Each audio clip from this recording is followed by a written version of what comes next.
Hello friends. तो आज हम लोग देखेंगे गणित के कुछ ऐसे अनोखे परिभाषा जिसके बारे में आप बहुत कम ही जानते होंगे। तो चलिए सबसे पहले देखते हैं रेखा गणित के अंतर्गत ये रेखा गणित क्या होता है। तो रेखा गणित गणित की वह शाखा है जिसमें रेखा अथवा रेखाखंडों से घिरे क्षेत्रों के गुण एवं बनावटों का अध्ययन करते हैं। ठीक, यानी रेखाखंड रेखा जो गणित है वो गणित की एगो शाखा है जिसमें रेखा अर्थात रेखाखंड से घिरे हुए जो भी उसके गुण या बनावट का जहाँ अध्ययन किया जाएगा वही तो रेखा गणित कहलाएगा। बिंदु किसे कहते हैं? तो बिंदु वह है जिसमें लंबाई, चौड़ाई और मोटाई कुछ भी ना हो, यानी जिसकी ना लंबाई होगी ना चौड़ाई होगी और ना ही मोटाई होगी, किंतु स्थान अवश्य छेदता होगा। जैसे पेंसिल की नोक देख लीजिएगा या पतली सुई से कागज़ पर जब किया गया छेद, तो ये सारे चीज़ को हम लोग बिंदु कहते हैं। आगे है समतल किसे कहते हैं? तो जिस तल में सभी बिंदु एक ही सतह में होते हैं उसे समतल कहते हैं। जैसे आपका कमरा का जो फर्श होता है या जो मेज़ का सतह होता है, ये सभी एक तरह से कहा जाए कि ये समतल आकार के होते हैं। रेखाखंड, तो रेखाखंड में दोनों छोर के बिंदु तथा मध्य बिंदु के सभी बिंदुएं सम्मिलित होती है। जैसे आप यहाँ पिक्चर में देख सकते हैं कि रेखाखंड सीमित होती है। सिंपल भाषा में कि रेखाखंड क्या होता है, फिक्स होता है, उससे ज़्यादा बढ़ नहीं सकता।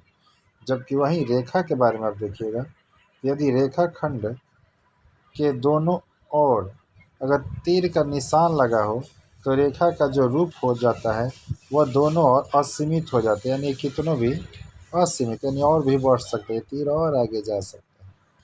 वहीं किरण में आइएगा, यदि रेखा खंड के एक और तीर का निशान लगा हो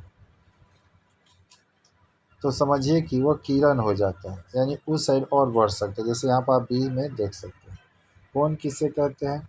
यदि दो किरणों का एक शीर्ष और एक उभयनिष्ठ बिंदु हो तो उसे बनी आकृति को कोण कहते हैं।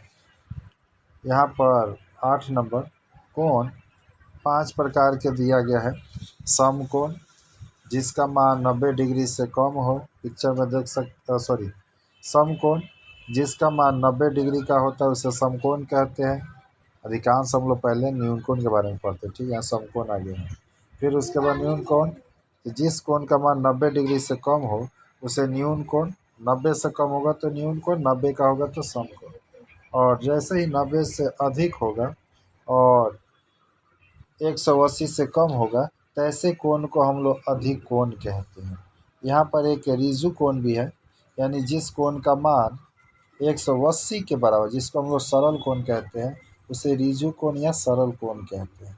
आगे है पुनर्युक्त कोण, तो जो कोण दो समकोण से बड़ा, यानी दो समकोण यानी 180 से बड़ा हो किंतु 4 समकोण से यानी 360 से छोटा हो, उसे हम लोग पुनर्युक्त कोण कहते हैं। अब पूरक कोण, ऐसे कोण जिनका योग यानी जोड़ने पर 90 होता है उसे अब अनुपूरक कोण कहते हैं, और जिसको दो कोणों को जोड़ने पर उसका योगफल अगर 180 हो जाए तो हम लोग उसको समपूरक कहते हैं। ठीक,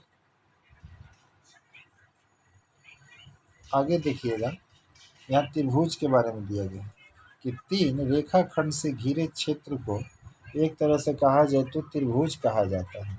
ठीक, कोण के हिसाब से त्रिभुज 3 प्रकार के होते हैं। एक न्यूनकोण त्रिभुज, समकोण त्रिभुज, तो जिस कोण के तीनों को न्यून हो उसे न्यूनकोण त्रिभुज कहते हैं। फिर बताया समकोण, तो जिस त्रिभुज का एक कोण समकोण हो, एक कोण समकोण यानी 90 डिग्री, यानी दो भुजाएं, समझो कि एक 90 हो गया तो दो को जोड़कर 90 हो गया, यानी त्रिभुज की तीनों भुजाओं का कुल योगफल 180 डिग्री होता है। अधिक कोण, जिस त्रिभुज का एक कोण अधिक हो उसे अधिकोण कहते हैं। ठीक, यहाँ पर आप समद्विबाहु त्रिभुज, तो जिस त्रिभुज की दो भुजाएं समान हो उसे समद्विबाहु त्रिभुज कहते हैं। जैसे पिक्चर में देख सकते हैं, AC और AAB ये दोनों बराबर हैं।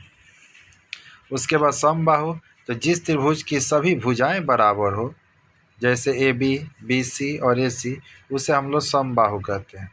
विषमबाहु, तो जिस त्रिभुज की सभी भुजाएं विषम हो यानी कि बराबर ना हो, तो ऐसे त्रिभुज को हम लोग विषमबाहु त्रिभुज कहते हैं।